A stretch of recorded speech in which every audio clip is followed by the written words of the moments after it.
नमस्कार भक्तजनों, आज मैं आपको सुनाऊंगी कार्तिक मास साहूकार कथा। आरंभ करने से पहले आप मेरे चैनल हिंदू राष्ट्रीय व्रत त्योहार को सब्सक्राइब जरूर कर लें। आइए शुरू करते हैं। किसी नगर में साहूकार था और उसकी एक बहू तारा भोजन करती थी। एक दिन उसने अपनी सास को कहानी सुनने को कहा तो सास ने मना कर दिया और कहा कि मुझे अभी अपनी पूजा करनी है।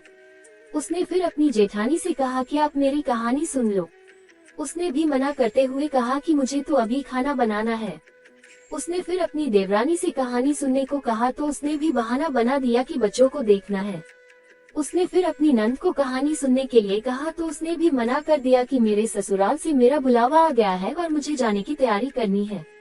वह राजा के पास भी गई कि मेरी कहानी आप ही सुन लो, तो राजा ने कहा कि मुझे तो व्यापार देखना है, कहानी का समय नहीं है। उसकी यह मनोदशा देखकर भगवान उसके लिए स्वर्ग से विमान भेजते हैं। स्वर्ग से विमान आया देख उसकी सास भी भाग कर जाने के लिए आती है, लेकिन बहू मना कर देती है कि आपको तो पूजा करनी है। फिर जेठानी आती है, तब वह कहती है कि आप कैसे चलोगी, आपको तो खाना बनाना है। देवरानी आती है तो उसको भी वह मना कर देती है कि तुम अपने बच्चों का ख्याल रखो।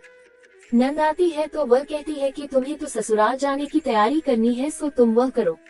राजा जी आते हैं कि मैं चलता हूँ तुम्हारे साथ, लेकिन बहू कहती है कि तुम्हें तो कारोबार संभालना है तो उसे संभालो। आखिर में पड़ोसन आती है और कहती है कि बहन मैं तुम्हारे साथ चलूं। तब बहू कहती है हाँ तुम मेरे साथ चलो, क्योंकि एक तुम ही तो हो जिसने कार्तिक की पूरे माह मेरी कहानी सुनी है। दोनों विमान में बैठकर स्वर्ग जाने लगते हैं। तभी रास्ते में ही बहू को अभिमान हो जाता है कि मैंने कार्तिक की पूरे माह व्रत किया और कहानी कही, इसलिए मुझे स्वर्ग का वास मिल रहा है, लेकिन मेरी पड़ोसन ने तो कहानी केवल सुनी है, व्रत नहीं किया, फिर भी मेरी वजह से इसे भी स्वर्ग का वास मिल रहा है। बहू यह विचार मन में सोचते जा रही थी कि अचानक भगवान ने वहीं से उसे विमान से नीचे फेंक दिया। उसने पूछा कि भगवान मेरा अपराध तो बता दीजिए कि आपने ऐसा क्यों किया।